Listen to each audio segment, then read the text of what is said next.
হওয়ার পরে সব সাহাবীরা খুশি। এবার ওমর বিশ্বনবীকে জিজ্ঞাসা করলেন, ইয়া রাসূলুল্লাহ, ইয়া হাবিবাল্লাহ, লাইসা লানা আলাল হক, আমরা কি হকের উপরে নই? আমরা কি সত্যের উপরে আছি না?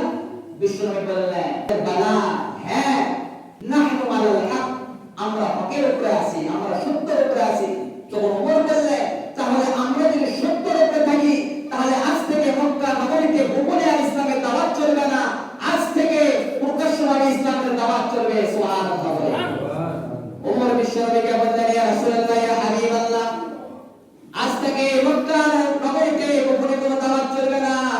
বিশ্বনবী কাছে অনুমতি চাইলেন একটা মিছিল বের করার জন্য। সুবহানাল্লাহ বলেন। বিশ্বনবী অনুমতি দিচ্ছেন না, কারণ মুসলমানের সংখ্যা কম। গোটা আরব কান্ট্রি ইহুদি, খ্রিস্টান, কাফের, মুশরিক, বেঈমানদের দ্বারা ভরপুর, তাদের প্রভাবে প্রভাবিত হয়েছে গোটা আরব। সুতরাং এই পরিবেশে মিছিল বের করা যাবে না। কিন্তু ওমরের চাপে, ওমরের পরামর্শে ওমর বারবার জিদ ধরেছে বিশ্বনবীকে। পরিশেষে রাসূলুল্লাহ সাল্লাল্লাহু আলাইহি ওয়াসাল্লাম অনুমতি দিলেন। কিন্তু লোক লাগবে তো মিছিলের জন্য। সেই মিছিলের জন্য 11 জন যুবক রাজি হয়ে গেল। সুবহানাল্লাহ বলেন। সেই মিছিলের এক লাইনের শুরুতে ওমর ইবনে খাত্তাব রাদিয়াল্লাহু আনহু দাঁড়িয়ে, আর এক লাইনে বিশ্বনবীর চাচা হামজা। সুবহানাল্লাহ বলেন। এবার ওমর নারায়ে তাকবীর, আল্লাহু আকবারের স্লোগান দেওয়া শুরু করেছে। সুবহানাল্লাহ বলেন। ওমর ফারুক রাদিয়াল্লাহু আনহু সেই মিছিলের সারিতে প্রথমে দাঁড়িয়ে আল্লাহর বরত্বের কথা ঘোষণা করে দিচ্ছে, আল্লাহু আকবার, আল্লাহু আকবার, আল্লাহু আকবার। কারণ এই ওমরের আওয়াজ শুনে ওমর যখন এই তাকবীর দিতে দিতে মসজিদুল হারামে গেলেন, তখন কাফেররা বের হলো। কি ব্যাপার? আবু লাহাব বের হলো, আবু জেহেল বের হলো, উতবা, শাইবা, ওয়ালিদ ইবনে মুগীরা, বড় বড় কাফের মুরতাদ তারা বের হলো। আমাদের এলাকায় আমাদের ক্ষমতা থাকাকালীন কে আল্লাহর নাম বলতেছে এত উঁচু আওয়াজে, তাকে দেখা দরকার। এই কথা বলে সব কাফের, মুশরিক, বেঈমানরা বাড়ি থেকে বের হলো। বের হয়ে যখনই দেখছে ওমর ইসলাম ধর্ম গ্রহণ করে আল্লাহু আকবারের স্লোগান দিচ্ছে, তরবারি হাতে, এই দৃশ্য দেখে সবাই ভয়তে দৌড় দিয়েছে। সুবহানাল্লাহ। যে ওমর আগে ইসলাম ধর্ম গ্রহণ করেছিল না, যে ওমরকে দেখে সবাই ভয় করে, সেই ওমর যখন ইসলাম ধর্ম গ্রহণ করলো, সমস্ত কাফের, মুশরিক, বেঈমানরা সেই ওমরকে দেখে ভয় সেখান থেকে পালাতে শুরু করে দিল। দাও খোদা দাও আমায় আবার ওমর দারাজ দিল, দাও খোদা দাও আমায় আবার ওমর দারাজ দিল, দাও আলীর মতো বীর সেনানী, আলীর মতো বীর সেনানী জাগাতে নিখিল, দাও খোদা দাও আমায় আবার ওমর দারাজ দিল। বলেন আমিন।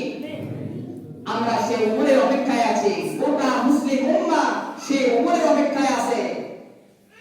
সে নেতার মতো যদি একজন নেতা হয়, ওমরের মতো যদি আমরা একজন ওমর পাই, তাহলে বাংলাদেশ ইসলামী খিলাফত কায়েম হবে। কথা বলেন ঠিক কিনা?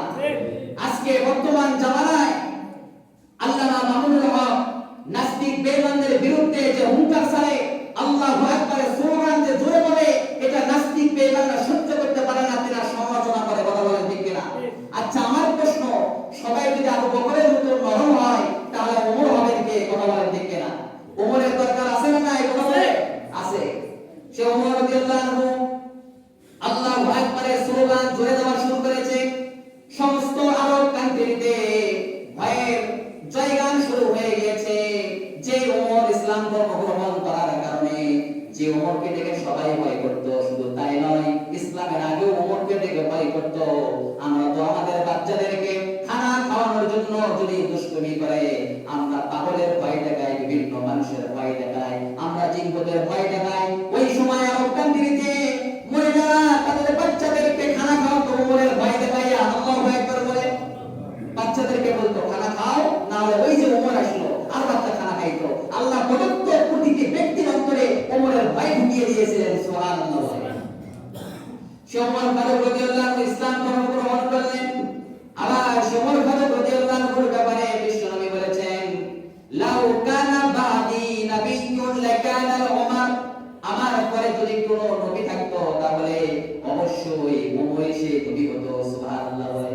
কারণ ওমরকে আল্লাহ তাআলা সেই নবী হওয়ার যোগ্যতা দিয়ে পৃথিবীতে পাঠাইছেন। সুবহানাল্লাহ।